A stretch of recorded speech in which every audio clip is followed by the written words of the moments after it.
Rahasia ibu rumah tangga punya tabungan rahasia dari sisa uang belanja. Sebelumnya pastikan klik tombol subscribe, share, dan like dulu ya, supaya channel ini bisa lebih berkembang, bermanfaat buat lebih banyak teman-teman yang lain. Terima kasih.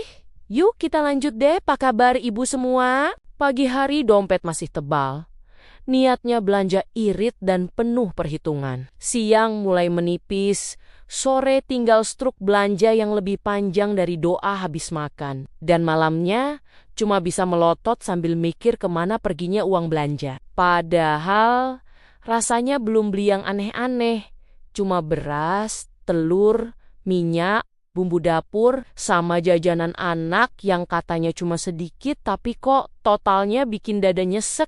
Di saat yang sama, kepala dipenuhi pikiran soal sekolah anak, uang masuk, seragam, buku, dan masa depan yang katanya harus dipersiapkan dari sekarang. Tapi realitanya, buka dompet aja sudah bikin senyum tipis penuh pasrah. Lalu muncul kalimat klasik di kepala, nanti aja nabungnya, kalau uangnya lebih.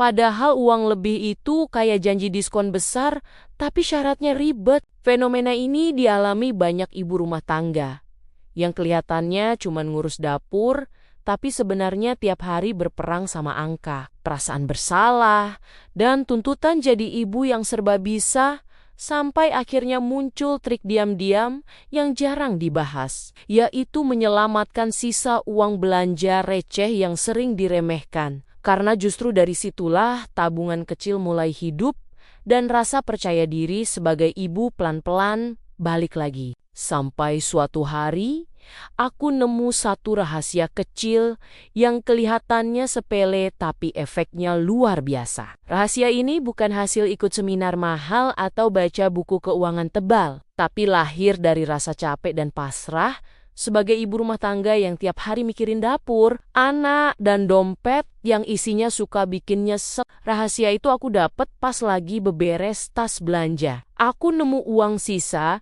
yang biasanya langsung lenyap entah kemana. Kadang buat beli cilok depan rumah, kadang buat es teh manis biar hati nggak panas. Dari situ, aku mikir, kenapa uang kecil kayak gini selalu habis tanpa jejak? Aku mulai sadar. Masalahku bukan gak bisa nabung, tapi gak pernah nganggep sisa uang belanja itu penting. Padahal, uang segitu juga hasil dari mikir keras pas nawar ayam, atau nahan diri gak beli cemilan yang lagi viral. Akhirnya aku coba satu hal sederhana, setiap habis belanja dan masih ada sisa, sekecil apapun, aku gak langsung pakai, aku masukin ke satu tempat khusus yang gak kelihatan mencolok. Kadang cuma diselipin di amplop bekas, kadang di kaleng biskuit yang isinya udah gak ada biskuitnya sama sekali. Awalnya rasanya aneh, kayak bohong sama diri sendiri. Ada uang tapi gak boleh dipegang. Tapi justru di situ lucunya, karena kalau udah disimpen, aku jadi males ngambil lagi. Ada rasa sayang buat ngebuka dan ngerusaknya. Contoh nyatanya begini, waktu belanja mingguan, biasanya aku dapat sisa kecil karena beli sayur di tukang langganan yang murah. Sisa itu biasanya langsung habis buat jajan anak. Sekarang aku tetap beliin jajan, tapi aku atur dari pos lain, bukan dari sisa belanja dapur. Aku juga belajar berhenti ngeremehin uang receh. Uang receh yang sering jatuh di dasar tas atau nyelip di kantong daster itu, ternyata kalau dikumpulin bisa bikin aku bayar buku tulis anak tanpa ngeluh ke suami. Ada hari-hari di mana nggak ada sisa sama sekali.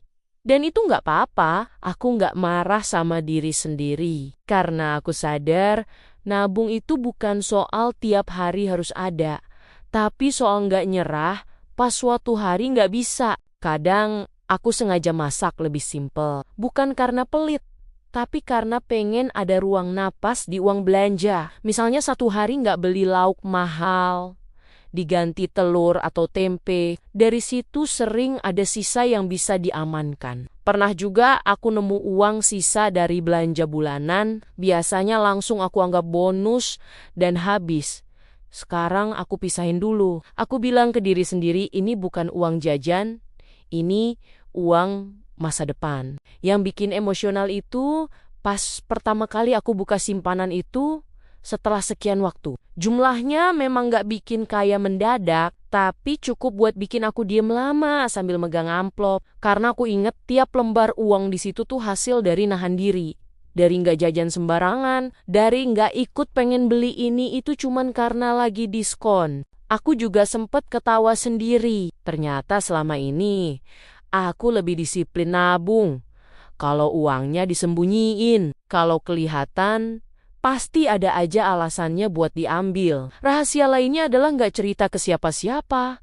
Bukan karena nggak percaya, tapi karena aku pengen punya satu hal yang bikin aku ngerasa aman sebagai ibu, pegangan kecil yang cuma aku dan Tuhan yang tahu. Kadang ada rasa bersalah ke suami, tapi aku sadar, ini bukan soal rahasia yang buruk. Ini soal strategi bertahan hidup versi ibu rumah tangga. Aku jadi lebih tenang pas mikirin biaya sekolah. Walaupun belum cukup, tapi setidaknya aku nggak mulai dari nol. Ada usaha yang pelan-pelan jalan. Dan sejak punya tabungan kecil ini, aku jadi lebih bijak belanja. Bukan lebih pelit, tapi lebih sadar. Nanya ke diri sendiri, ini butuh atau cuman pengen? Dari situ aku paham.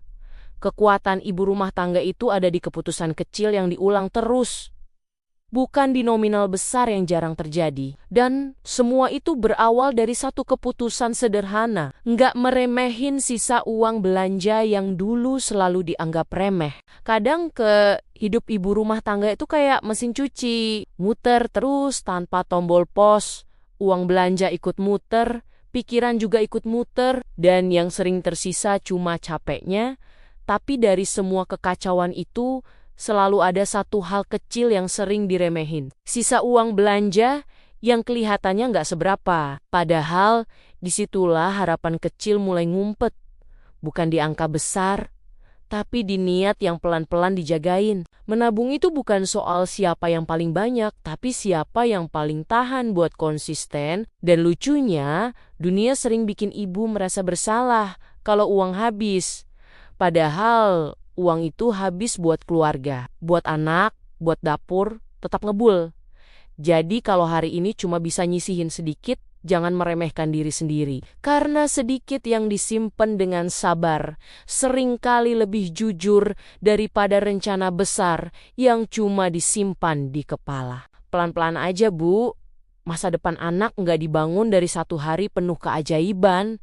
Tapi dari keputusan kecil yang diulang setiap hari, dan mungkin suatu saat nanti, saat tabungan rahasia itu dibuka, bukan cuma uang yang terlihat, tapi bukti bahwa seorang ibu diam-diam sedang menyiapkan masa depan, sambil tetap masak, nyuci, dan pura-pura santai, padahal hatinya penuh cinta. Demikian, terima kasih sudah mendengarkan cerita ini. Sampai ketemu lagi di cerita-cerita berikutnya. Tetap semangat ya ibu-ibu semua.